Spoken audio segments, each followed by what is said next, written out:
ask staff to mute themselves so I can unmute all and have Quasi call the roll. All right. Sure, I'm gonna mute it. Okay. Alder Carter. Present. Alder Carter is present. Alder Abbas said he would be late. Alder Harrington McKinney. Alder Skidmore. Here. Alder Skidmore is present. Alder Hannock. Present. Alder Hannock is present. Alder Tierney.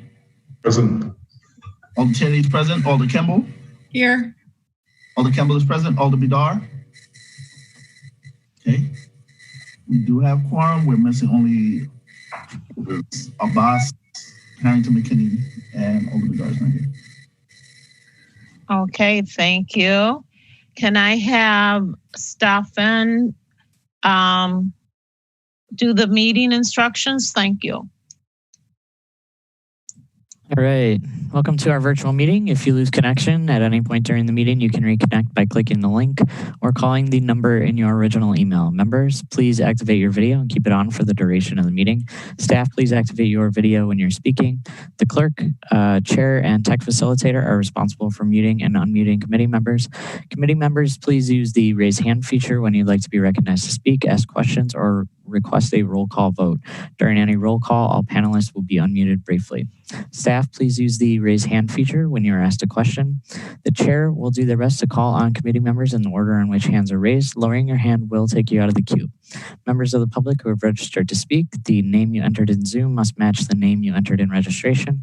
You will remain muted until called upon. The clerk will tell you when your time is up. After speaking, a member of the body may ask you a question. If you need to share documentation with the board, please send it to the email listed on today's agenda. President Carter, the floor is yours. Thank you. The next item is item number 2, approval of the minutes. Do I have a motion to approve the minutes?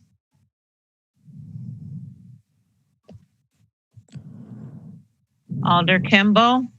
Move approval. Do I have a second?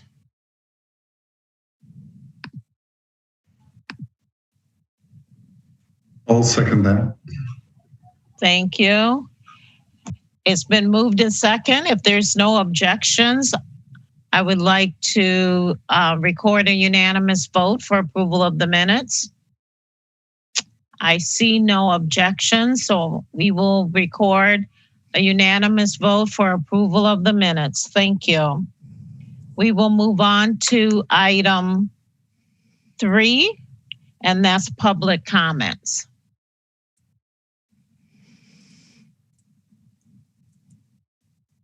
We have one registered only for item 8 in support, not wishing to speak, and that's all we have. Did you say they were in support or in support? Okay. Yeah. Thank you. We will move on to item 4. Is there any disclosures or recusals?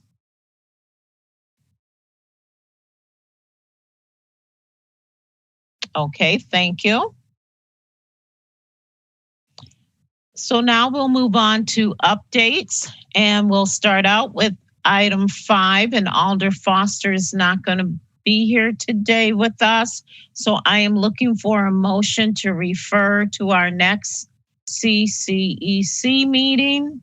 Can I get a motion?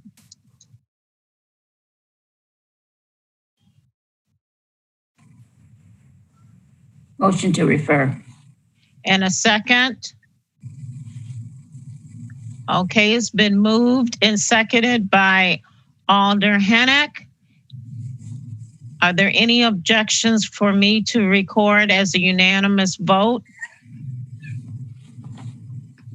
I do not see any objections, so I will record referral to our next CCEC meeting as unanimous. Thank you very much.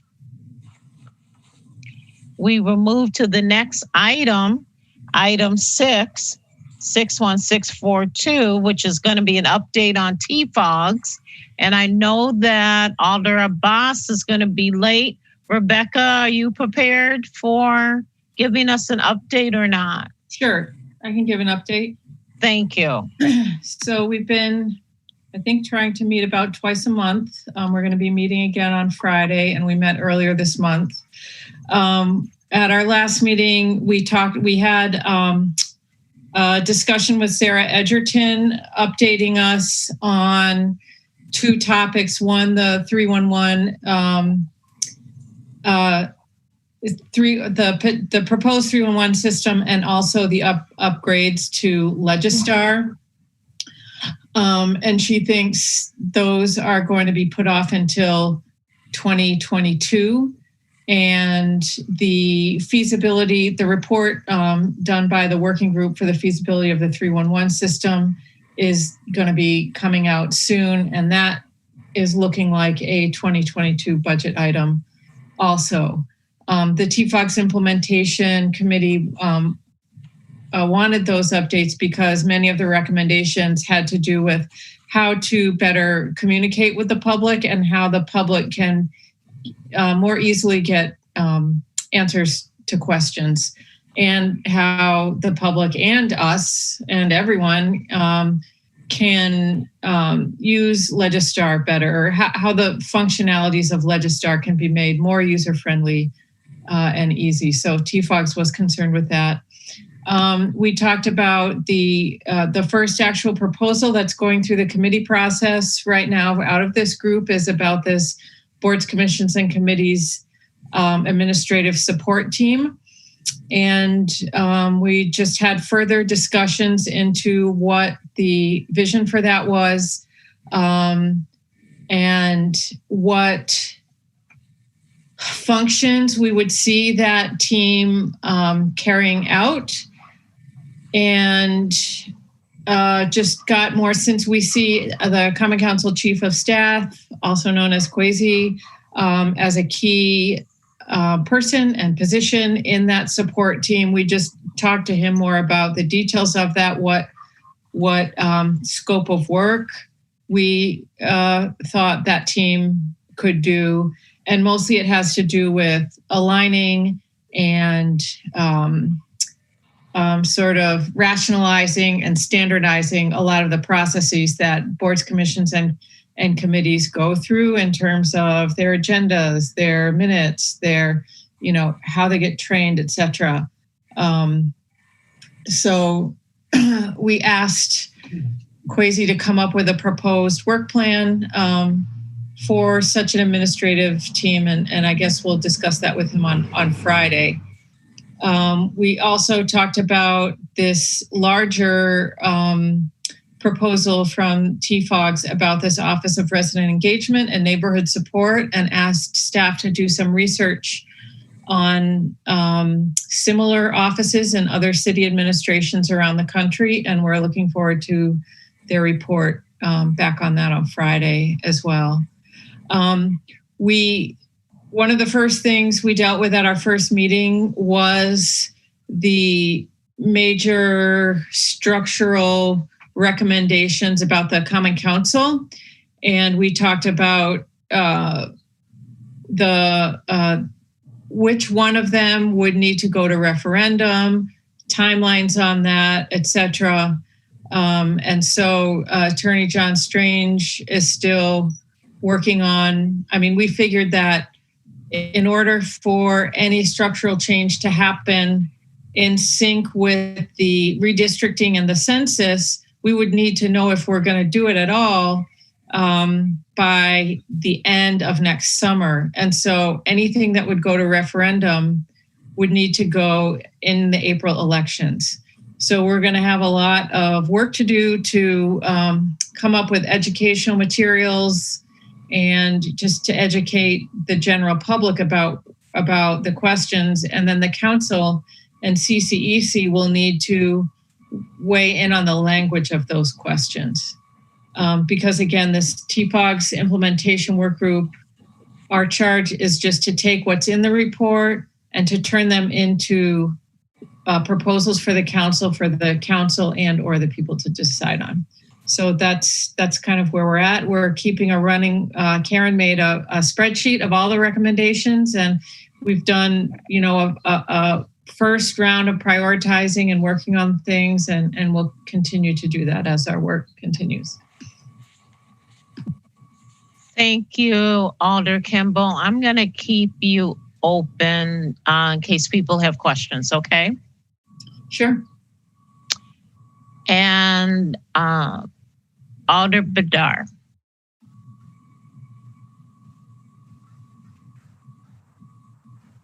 We can't hear you, Alder Badar.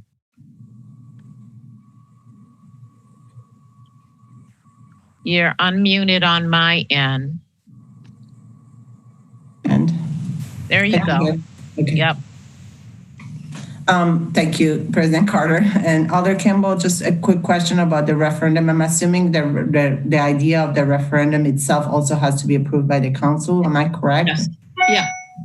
Yeah, that's why I say we'll we'll work really hard to bring something to council for council to approve. So council can, work on, approve the idea, number one, and then work on the actual language of the referendum question. And that referendum, Alder Kimball, would be on the spring election, correct? Yeah. Thank you. If the, the intention is to have, if there's going to be any change in the size of the council, that should be informed by redistricting. That should go in sync with the redistricting. Mm-hmm. So that's the need for that timeline. Thank you very much. Any other questions?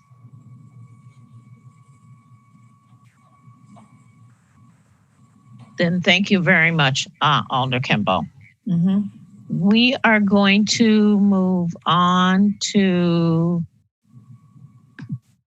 item number 7. These are referrals from the Common Council. And item number 7 was an alternate. Keith, are you on? And Barbara, would you like to speak on this? Oh, there you are. Keith, can you raise your hand so I can find you? Sure. I just got unmuted. I'm going to let Alder McKinney speak about it if she'd like, and then I'm happy to add stuff since she's on CCEC. I'll let her introduce. Alder McKinney, are you unmuted? Let's see. I am. Okay. All right. And so I'm just going to broadly kind of capsule the work, and so Alder Furman can put in the pieces. One of the things that I really wanted to add is that on the 12th, we had the co-chairs of the ad hoc committee, Keith Furman and Tom Brown, to speak to the Public Safety and Review Committee. And it was so enlightening, Keith, and I really wish you were there, but I would ask you to go back and review that meeting. It's August the 12th of the Public Safety and Review Committee. And what I walked away with was some very key items. They were very clear on that they were solution focused. They were looking at moving forward. They wanted to avoid turmoil, and their primary interest was the public safety and transparency and better trust within our community.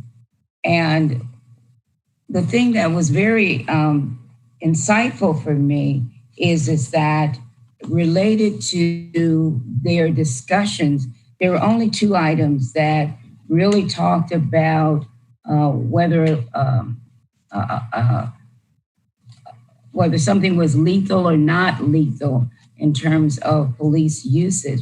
And what I walked away with is when Keith said is that he would be concerned if the only tool that was in a police officer's tool belt was a gun. And what they really talked about was, de-escalation, education, training. And so those were the areas that they focused on. I wish that information had come before us because we would have looked at this quite differently than we looked at it. I am supportive of the alternate that we raised. I'm so glad we did because there was nothing in their discussions that said that the police should not have any of these items. I think they focus on tear gas, but what they were really concerned with is better training, better accountability, better transparency. Those were the things that they were lifting up more so what the items were. And so this resolution kind of puts back into play is that we don't want our officers to show up with the only thing in their tool belt is a gun. We want to make sure we are limiting that access, but more importantly than limiting that access, we want to make sure that they are well trained and they are really cognizant of what is called for in terms of de-escalation.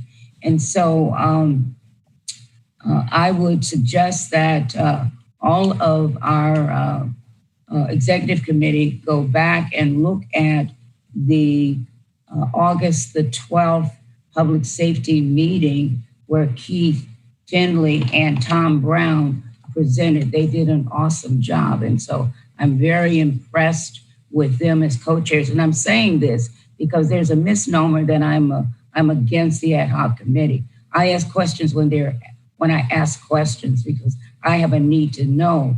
But they certainly are solid in how they presented their material. And in some cases, I walked away with the question is that who was the driver of the question? Was it the ad hoc committee? Was it the OIR report? Or was it the community response team? And so that was what I walked away with. So I'm going to turn it over to Keith to explain how we got to the alternate and how we arrived at the information and how we talked to acting chief. It wasn't just we came up with this ourselves. We really spent time talking with the active chief and got his impression, what he supported and what he could go along with. So I'll turn it over to you, Keith. Thank you, Alderman Kinney. The alternate that we're looking at this evening pertains to the procedure for obtaining property from the Defense Logistic Agency under a 1033 program. There was an original piece of legislation that banned obtaining any material from this program, and this alternate, which we're looking at this evening, instead allows for continuing to get items, but prohibits getting tear gas, bayonets, grenade launchers, grenades and explosives, armor-piercing firearms and ammunition, tracked combat vehicles, and weaponized drones. In addition, there's language in there that would require the police department to get approval from the Common Council after acquisition of any item valued over $50,000. Essentially, there is no easy way for them to get permission before they get an item. And so we spoke to the department and they felt it worked best for them to ask for permission for items over $50,000, which is pretty rare that they'd get stuff that's that much.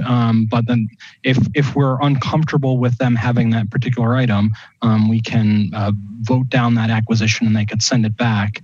Additionally, this would actually call for a biannual report of all property received from the program, so to the council. So the council will have an ability to get a better insight on a regular basis of what's coming through the program, which means in the future we can add more exceptions, or if we see an item that they acquired that didn't come before us because it was less than $50,000, we could certainly ask them to send it back.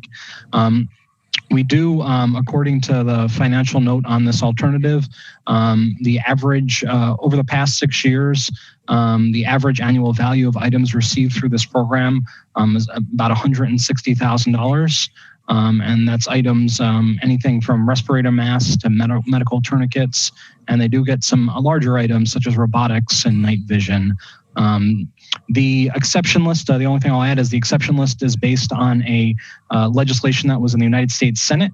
It was attempted to be an amendment to the defense a defense funding bill, but unfortunately failed. I think it got 51, 52 votes, something like that.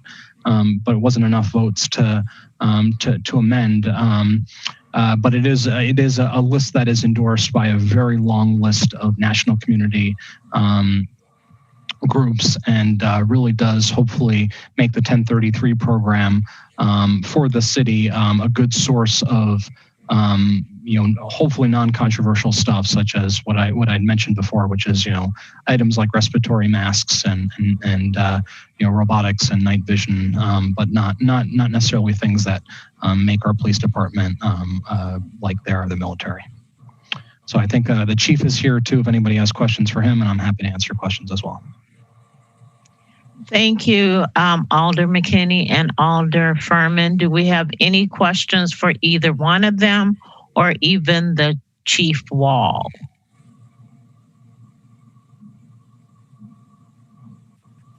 Alder Hannock. Yes, I would just like to hear from Chief Wall on this list of items. It seems to me like a very reasonable list of items that we would exclude from the program. And I believe that that list of items hasn't been something that we've done much with in the past. Is that correct, Chief Wall? I think there were a couple of things on there that we've used in the past, but if you could just kind of overview off of that list, what we've purchased in the past off that list, and if you see any issues in the future with this. Yeah, the short answer is I don't have any concerns with what's on that list. I don't think we've, at least to my knowledge, requested through the program any of those items previously, and I don't anticipate that we would, so I don't have a concern with excluding those from our use of it. Thank you.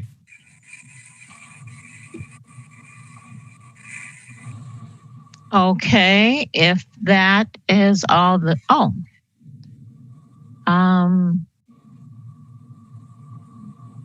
there you go. Alder Attorney, sorry about that. Oh, thank you. Well, I just had a couple of thoughts on this. I know the first time a constituent asked me about the 1033 program was back in June, and all I did to get information on it was made a request of the Wisconsin Department of Military Affairs, and they easily sent me Excel spreadsheet. I asked them, in fact, to send me everything going back, I think it was 20 years, and I obtained that. So, I just want the public to know that this is all readily available public record that anybody can easily obtain. And I guess one concern, or one thing I would want to clarify for members of the public on the exceptions, I don't want there to be an implication that by putting this in our ordinance that these are actually things that the department could use and obtain and use. Like under state law, it's a Class H felony to have a weaponized drone. Unless you're military, National Guard, that's the only exception. There is an exception for law enforcement. So to have a weaponized drone, if a Madison police officer had one and used it, they'd be committing a Class H felony under state law. And I also had read through guidelines that the Madison Police Department has in terms of ammunition and that type of thing. And I think the caliber, and the chief could touch base on this, but I don't think under guidelines that I've read that the Madison Police Department has in place that there would be an allowance to have the types of firearms and ammunition that would be armor piercing, but I could be wrong about that. But the main point I just want to have for the public is that merely by putting this in ordinance, we aren't implying that these are things that the department would want or could get presently. It's just something that we're just putting an ordinance for it to be there to give the public some future assurance.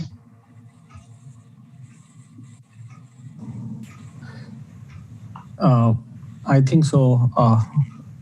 Alder Carter is not here, so I will take a lead from here. Any other question? Alder Hennick.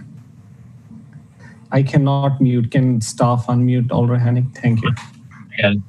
So my question would just be from the sponsors, kind of a number of these things, there's various other state statutes or limitations on not being able to procure the equipment. What's the reasoning behind this list of items that we want to put them in ordinance?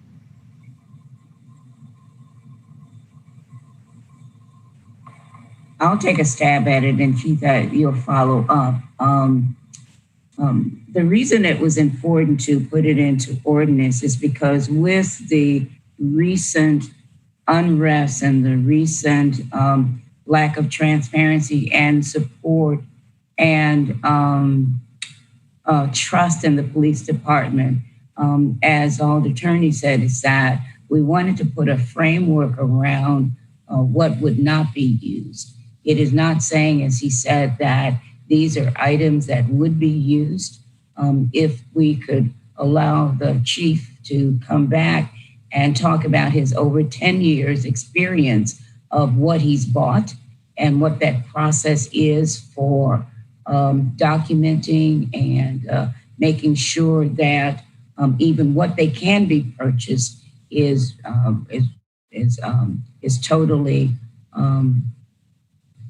authenticated. I mean, it has to go through a process of approval just to be able to purchase items. And so that is a process. The other process is that there is an annual on-site accounting of what's supposed to be in storage.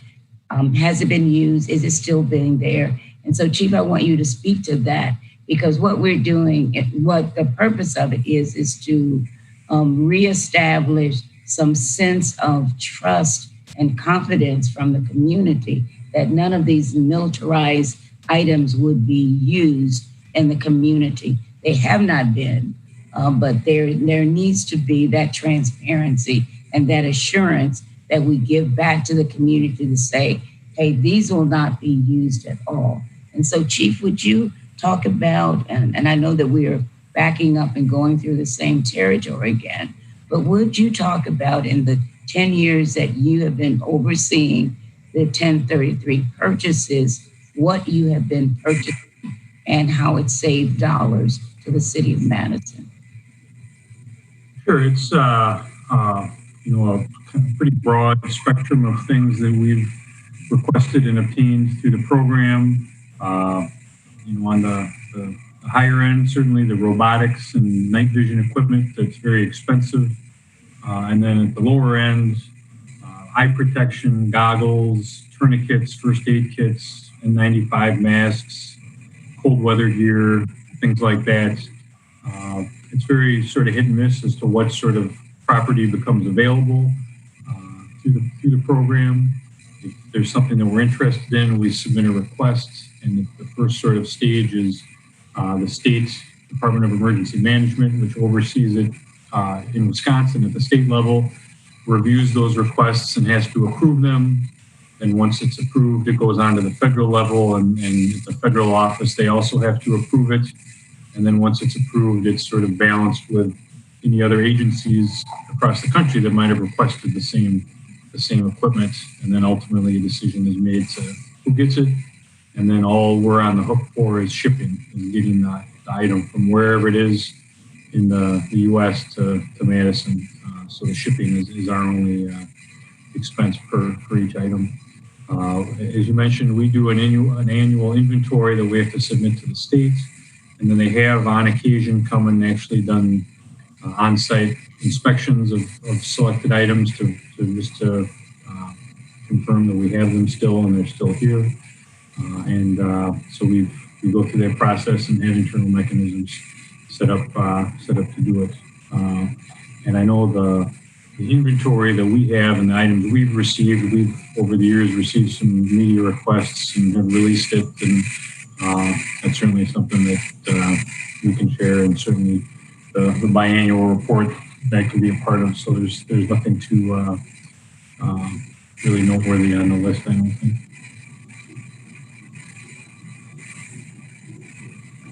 Thank you, Chief Wall.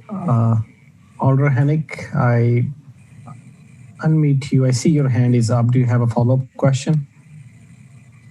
Oh, okay. Alder Furman, please go ahead. I'm just going to add a little bit. I do want to thank the elders for pointing out that, which is what I did point out at finance as well. This list isn't intended to say these are items that the department uses, can use, will ever use. And I am aware, for example, weaponized drone stuff. It's not even possible for them to do that. They're certainly not going to be getting bayonets. But the goal of this was to be based on the legislation that was in front of the Senate, using something that another legislative body, put forward as parameters to limit the 1033 program that was sponsored nationally by a lot of different organizations. Obviously, unfortunately, did fail in the Senate, but we just thought that this was a good list that, as Alder McKinney said, is future-proofing this. But there was no intent to say that this is something that the department was currently using the 1033 program for. But very much say, if there is a change in federal law or state law, and we can have weaponized drones, that's not something we wish for them to be acquiring via this program, for example. And thank you. I think so. President Carter is back, so I will give her the floor. But I have one question for Chief Wall. So my question is a little bit not directly related to this resolution, but kind of like related to this resolution. It's more about sustainability and recycling. So every product have its age, and through 1033 or the police department get binoculars and nighttime vision or tear gas and whatnot. So after that age is expired, what happened to those things? How do you recycle? What is the process in place? So with the 1033 program, every item has, it's the military, they have a bunch of different codes that can apply to it. And most of the codes, I would say, for sort of the larger ticket items, the night vision, the robotics, things like that, the feds actually retain ownership of it. So when we're done with it, if it doesn't work anymore, if we don't want to use it, we literally have to send it back to them and go through a process to return it to them. Now, the smaller ticket items that are more consumable, like first aid kits and tourniquets and the N95 masks, they don't have to be returned. They come off the federal inventory after a year, and then they would just sort of be, sort of consumed during everyday use through our normal operations. But the more durable things have to get returned to them, and then I'm not sure what they do with them once they're returned. All right, thanks. Are there any more questions?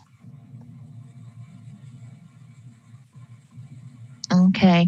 Can you, Alder Harrington McKinney, can you tell me, did Public Safety Review Committee vote on this item at their meeting?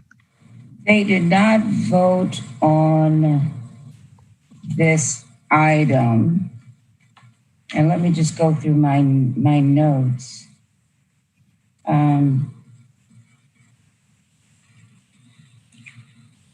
Because it was going to go to the Equal Opportunities Commission that following day. So the committee wanted to wait and see what the recommendation of the Equal Opportunities Commission would be, and then send that back to us. Okay, thank you very much. On item 7, can I get a motion?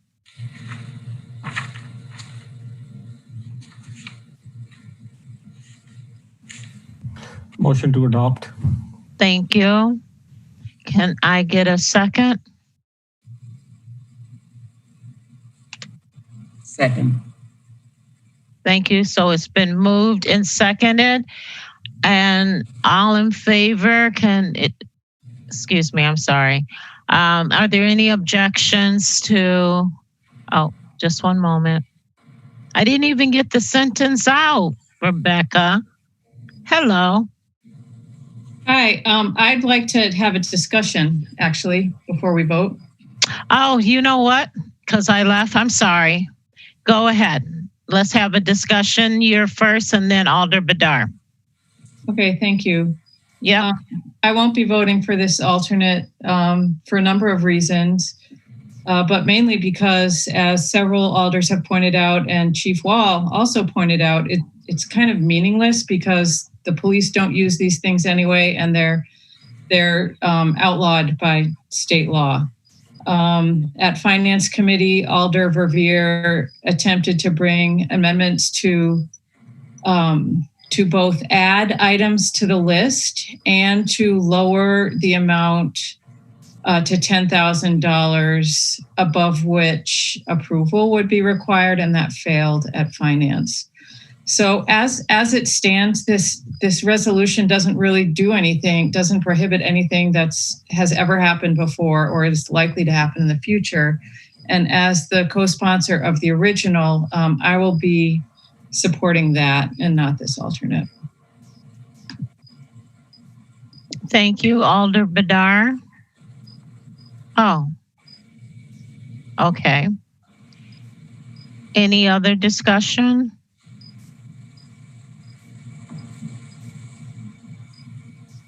Alder Harrington McKinney. Thank you, Madam President. The cause of the amendment was because there was an original piece before the body saying that none of these could be used. And the reason that the alternate came up was in response to the amendment that said that totally eliminated the police department from purchasing any items from the 1033 program. And as I said, when I was at the Public Safety Review Committee meeting on August the 12th, when the co-chairs mentioned that there were 2 recommendations that talked about weapons or lethal weapons or non-lethal weapons. But and specifically tasers. Tasers was the item that they discussed. But this is what they said. What they were more supportive of was how well the police officers were trained, constant training, continuous certification, licensing, education. Of course, there's room for improvement, but training, community education, accountability.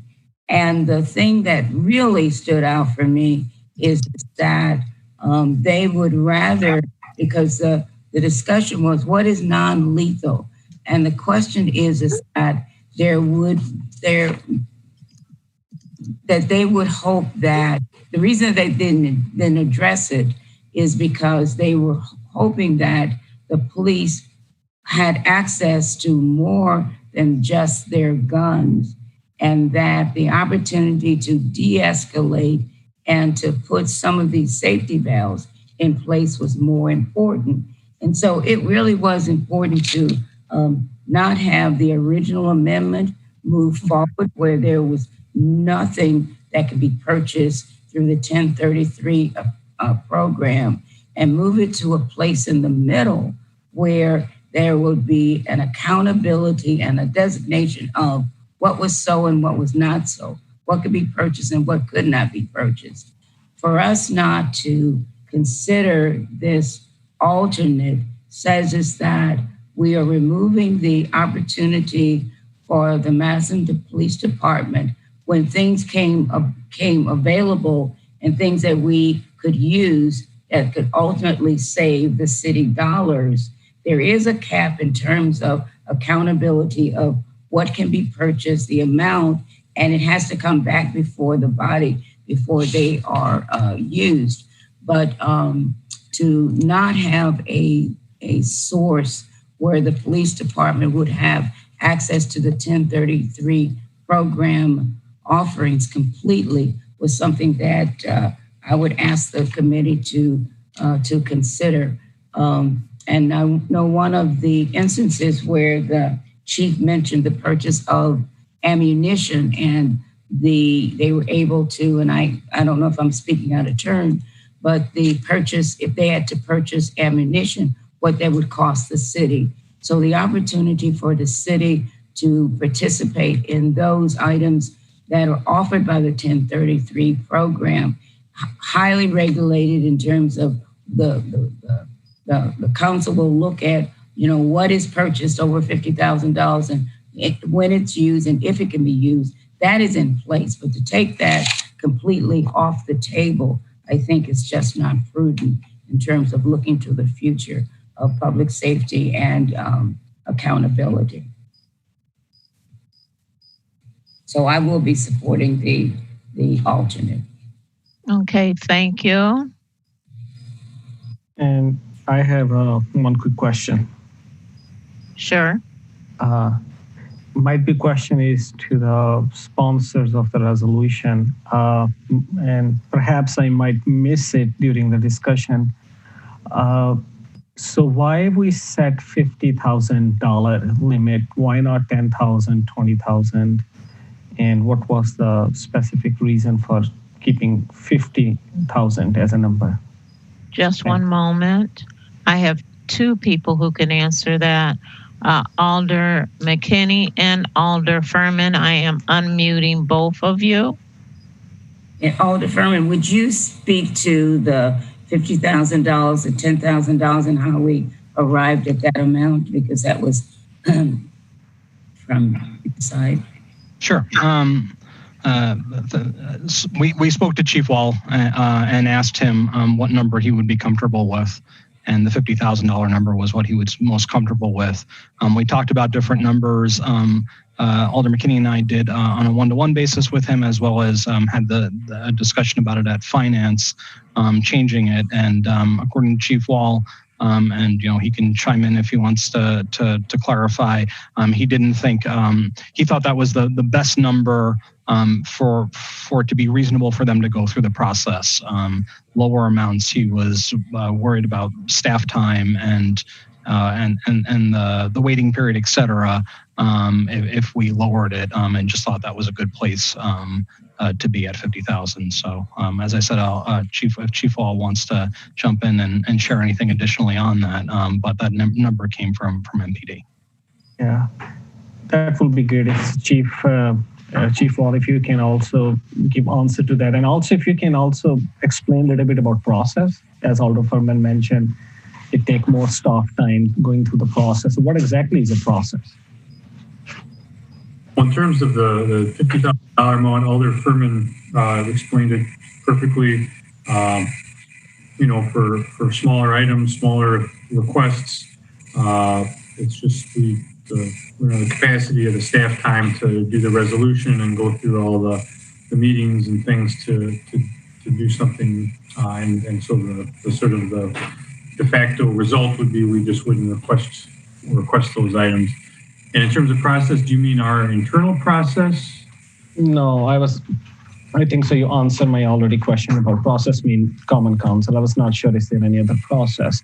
So the reason is more about time time commitment and going through that process. That's why the number 50,000 is preferred by your department.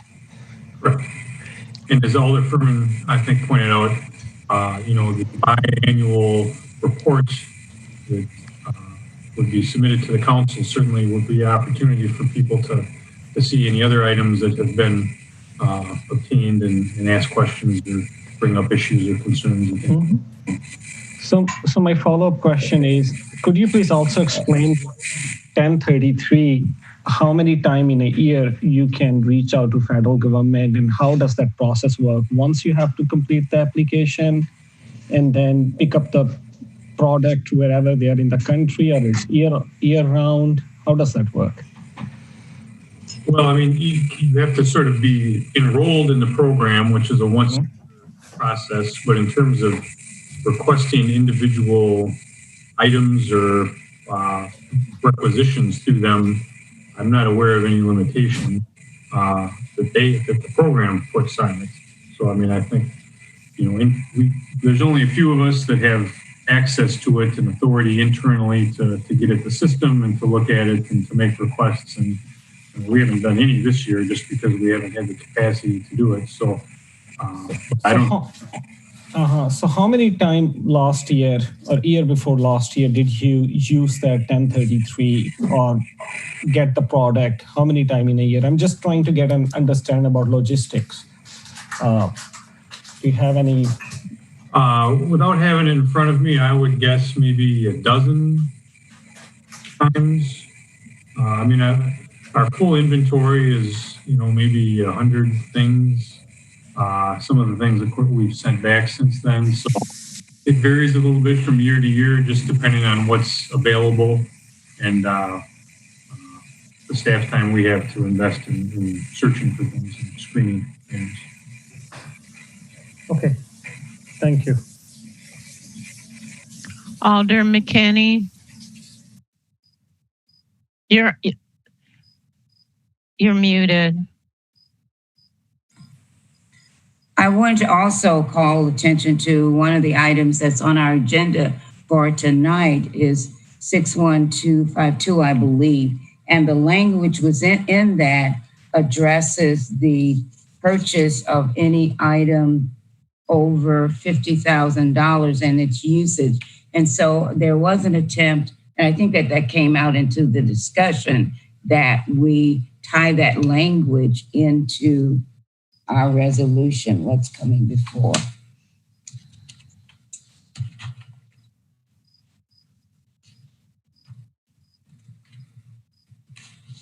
And it's in for 61252 in the fiscal. No, that's not it.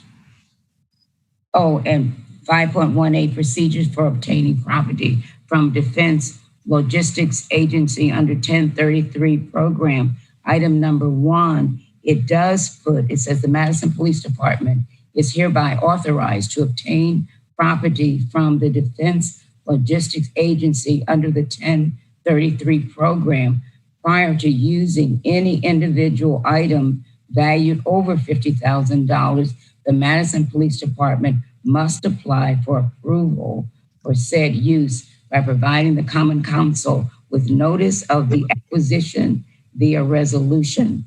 The Madison Police Department must provide the Common Council with a biannual report on all property received from the 1033 program. So there is a tie-in related to overarching, and that language we pulled into this this item as well, this alternative as well. Okay, thank you, Alder McKinney. Alder Hennick, you don't have a question now? I would love to. So my question is, I'm struggling with one thing here, and that is, I haven't heard any situations or any historical examples of mismanagement of this program. And so I guess I'm just looking and I looked through the list of items and I didn't see anything that historically we've purchased that we shouldn't have. can either the sponsors of the original or this one kind of talk about why this is necessary? I mean, all the items on here, you know, are things that we're not purchasing through this program. Kind of would, any examples historically or anything in the background that would make this a necessary addition? And are you asking regarding the alternate and the original? Both. Any examples okay. that you have of mismanagement of this program in the past? Alder Badar. I'm not a sponsor of neither one, but I just want to speak to that question. I think this isn't about past either, it's about future. And so again, I think making clear what our stance is on things and having that clarity in a resolution is a way to also make it clear to the public how and when we use this program. And I think that's the attempt here to do that, given the amount of conversations and both nationally and locally that there's been around the use of this particular program, that's a military program, by local law enforcement. So I certainly do not see in the alternate any harm of stating our current processes. It also sets the stage for future. I mean, we have current processes. That does not mean that we're not going to have a different chief in a year that may have different ideas of how to use the program. And now it's on record for everybody to know, and certainly seems to have the clarity of for the public about how and when we use this program.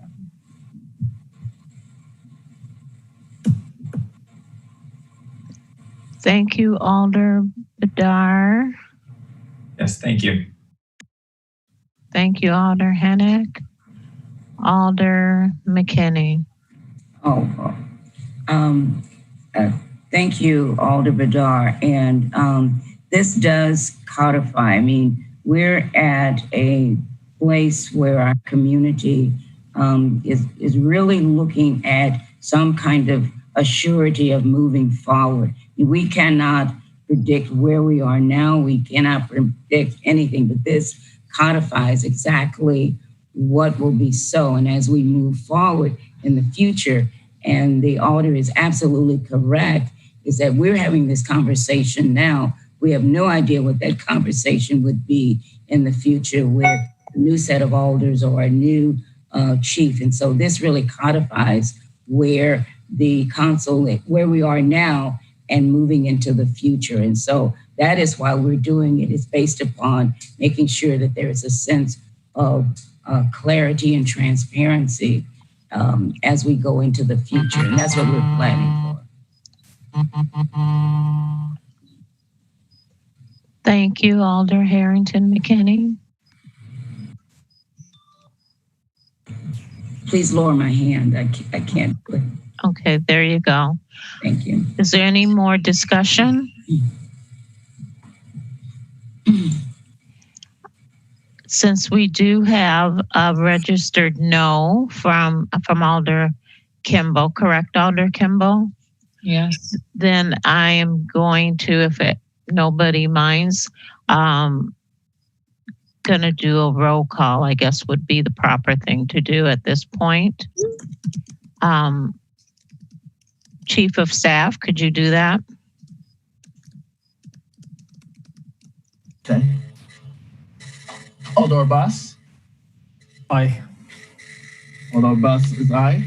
Alder Harrington McKinney. Aye. Alder Harrington McKinney is an aye. Alder Skidmore. Aye. Alder Skidmore is an aye. Alder Hennick. Aye. Alder Hennick is an aye. Alder Chaney. Aye. Alder Chaney is an aye. Alder Campbell is no. Correct, I'm a no. Okay. We have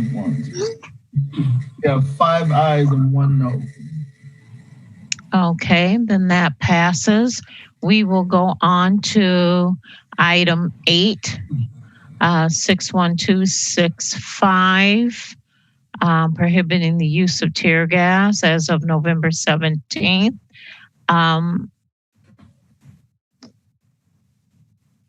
Who's going to be talking about this? Alder Badar, can you talk about this one? Okay, thank you. Hold on, there you are. Thank you, President Carter. So this is a resolution that does two things. One, it requests a report from the Madison Police Department on the past use of tear gas. So kind of a history of the use of tear gas. And also what other de-escalation alternatives would be available to the police department if tear gas is not available, including also the review by the Quatron Center of the events of May 30th and June 1st, specifically the overall review, but also the use of tear gas and what other alternatives potentially could have been used. And then the second part of the resolution then prohibits the use of tear gas as of November 17 of 2020. So I think, again, two-step. The study would be due October 20th, and the prohibition would not go into effect until November 17th. And the reason why Alder Heck and myself worked on this resolution, the reason we wanted to give this time frame is because we certainly heard very clearly from many different constituents and residents about the implication of the use of tear gas, both from a impact on the health and wellness of those who are receiving that tear gas, and we also heard clearly also about the need to make sure that there is de-escalation alternatives if tear gas is not an alternative. Certainly the ad hoc committee's report always was also very focused on de-escalation. And we wanted to make sure to give an opportunity to really think through the times in which tear gas has been used in the past, have that be available to both the council and the public.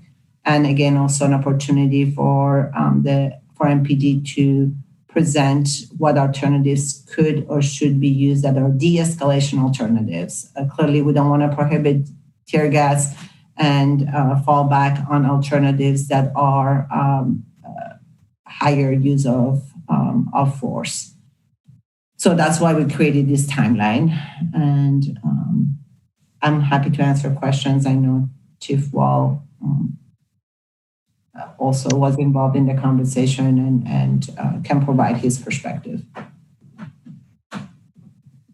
Thank you. Are there any questions? Alder Hennick. Yes, my primary question is that we're requesting a report, but also stipulating at the same time that the cessation of the use of tear gas. So one question would be why, it would make sense to request the report and then have that influence our decision on how we look at future mandates.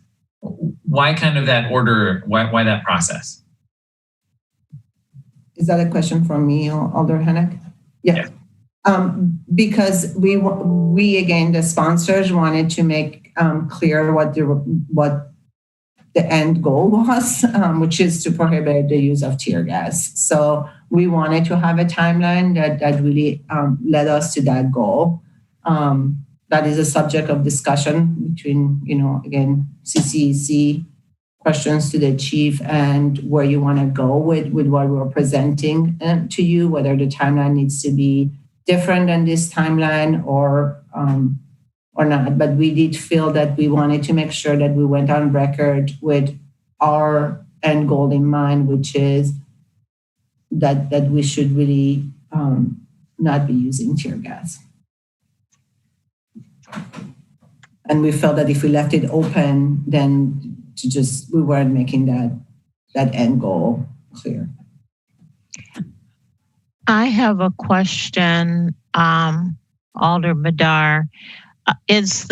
You're taking in consideration the study from the Quadron Center and the study from the police department. Are both of those going to be ready at October 20th? I think you said 20th. That's what it says in the resolution. Again, I don't want to. I think that's a question for Chief Wall. I think that whether the Quadron Center analysis will be ready by that date is a question mark. Okay, so really that you're really taking into consideration the MPD study. Yeah, and we mentioned the Quadron Center again because we don't have a firm timeline for that. Okay. We thought that if it was done by October 20th, we should take that analysis into consideration.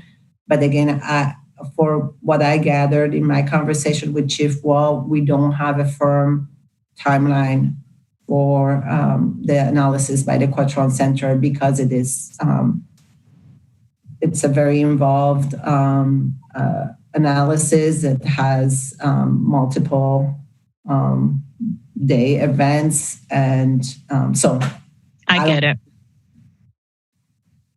Great. Any other questions? Do we have any questions for Chief Wall?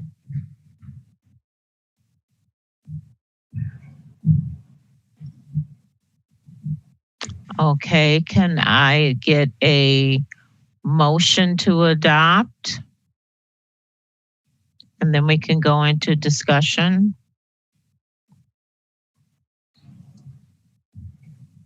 Motion to adopt. And can I get a second?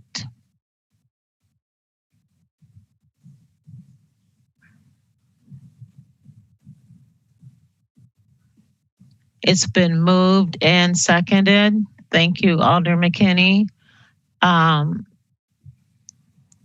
So it's been moved and seconded, and we can now go into discussion.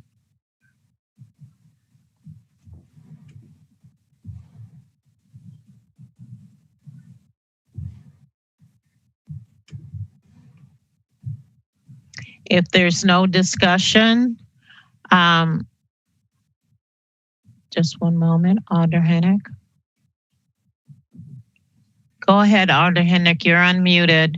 Yes, so I will not be supporting this. I think that the biggest thing for me is that public safety is a joint effort, and it includes, we are able to provide a certain level of support and safety for our residents, very drastically based on a situational basis of where, when you have a significant event, we pull on resources from surrounding areas. We pull mutual aid from Sun Prairie at times, Fitchburg at times, Middleton at times, the Sheriff's Department, the county sheriff.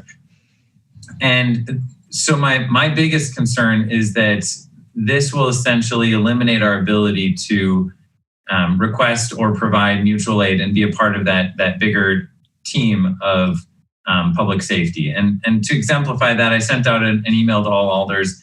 I reached out to UWPD as well as the Dane County Sheriff's Department, and asking basically how this would impact mutual aid being provided or requested.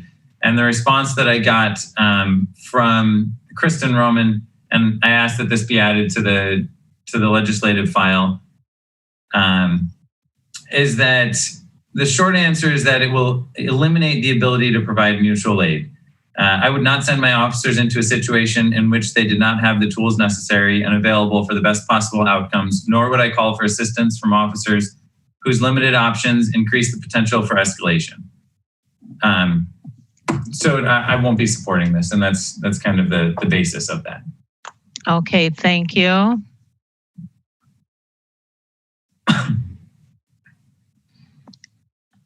Okay, anybody else? Okay, so I will be calling a roll call since we do have one registered as voting no.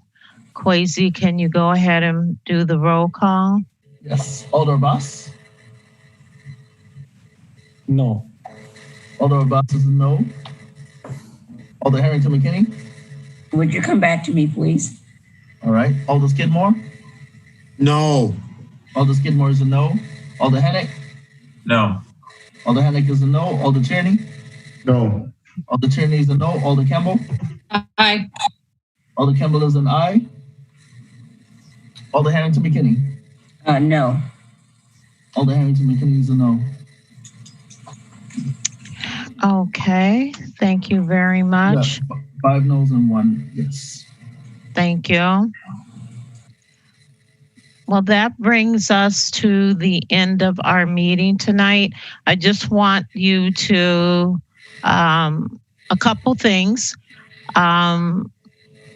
Sarah will, Edgerton IT team, will be at our September 1st CCEC meeting. She has confirmed that she's available during that, but I have scheduled 3 more dates. And you'll be getting that. I'm just letting you know, but you'll be getting a meeting appointment for those dates if IT is available. It's August 28th, September 11th, and September 17th. And you already should have on your calendar September 29th. Hopefully at one of those meetings, we will be taking up the Alders work group. There's 4 items under that, and we will take those items up under one meeting. So as soon as I get the call back, or I should say Lisa, council office get the call back that those dates are available, then we can talk about what goes on, what dates, or future items. Alder Kimball. Just to clarify, I believe those items from the Alder work group are for our September 1st meeting because they're going to council on September 1st. So if we don't take those meetings are just an hour, so there is a possibility that that can be on August 28th, which would be a 2-hour meeting. Thank you. Yeah, just pointing out that they're going to council September 1st. Okay, thank you so much. Yeah. Anything else? Okay. Well, in that case, is there any objection to recording? First of all, can I get a motion to adjourn? Oh, sorry. Alder Hennick and Alder Kimball. I was just going to move adjournment. Second. Okay, it's been moved and seconded. Is there any objection for me recording a unanimous vote to adjourn? Okay. Thank you very much for coming out tonight. I appreciate it.